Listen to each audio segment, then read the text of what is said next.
books. I've got a couple with me. This one, Nazis Need Jews, published by the brilliant Jason Lai. It's from a 2019 show at the Edinburgh Fringe Festival. It's about Israel, Palestine, Zionism, anti-Semitism, and world revolution. And the other one, Poems on Gender, has gotten me banned at fringe festivals all over the US and England. So I'm going to do two poems, a little bit from my next show, Uncle Tom's War, about the revolution in Haiti and the Civil War in the United States. And the first one I'm going to do is the first part of the poem about Haiti, which I hope I can remember. Haiti. Now that was a revolution. When they told us about it in school, I imagined it was an overnight affair. Suddenly, the slaves rise up and slaughter the masters. Good riddance to bad trash. But it wasn't like that, no. It was 12 long years of bloody civil war.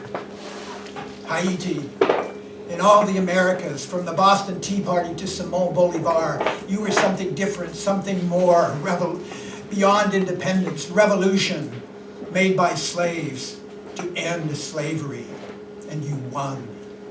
They will never forgive you for this. They will never forgive you for being free.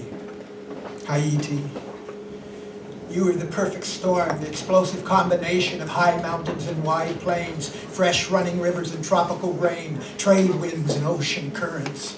You were the internet of the colonial world, sailors and slaves sweating on the docks, the music of many languages. The sun beats down, the ships come and go, and the word sails out across the ocean. Liverpool, Manchester, the kingdoms of Africa, French Revolution, Cap Francais.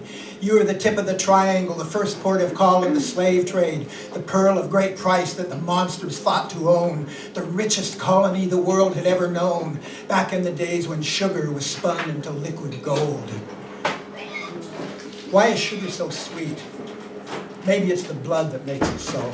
The cane stalks that cut you like knives, the stripping machines that tear off limbs, the vats of boiling syrup, the fumes that kill you at a distance, the whips and machetes that do it up close. Maybe it's the blood-soaked soil, maybe it's the ghost-haunted wind, the silent howls of the island's first people who greeted Columbus with festivals and were paid back with extermination. Haiti. You were the voice of Africa singing to the wind ghosts. You were the seeds carried away on slave ships, rooted in Africa, but rising up in the new world. 7 short years, they consumed you so quickly. Cheaper to work you to death and bring in fresh. So that's what they did. And that was their mistake. Too many Africans, too many warriors trained in battle. So what if you were born enslaved? You still have freedom in your bones. Maybe you lack the skills of battle. Maybe you lack a vision of what could be, kept in ignorance, killed if you learned to read. But maybe you hear stories in the market.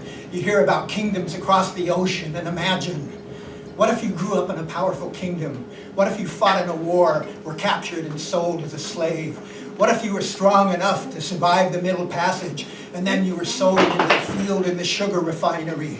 7 years is a long, long time to be dying day by day. Maybe it's time enough to plan an insurrection. Maybe it's time enough to start a war.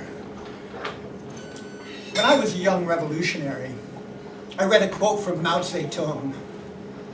A revolution is not a dinner party. It's not writing an essay or painting a picture or doing embroidery. It cannot be so refined, so leisurely and genteel, so temperate, kind, courteous, and magnanimous. A revolution is an insurrection, an act of violence by which one class overthrows another. Mao said it, I read it, and I understood it. But I didn't get it. Buried deep in my imagination was a vision of us, the revolutionaries, arm in arm with the masses and their hundreds of millions, marching on the capitalist class and their pitiful lackeys. Easy to laugh at this now. Back then, revolution was on the rise all over the world. Now it's fascism. Now we can see and feel in our gut the terrible threat. But that's what makes the sugar sweet. Not the pain and the suffering, but the possibility of deliverance. We are blessed and cursed by necessity. We can make a new world. We must. The old one is dying.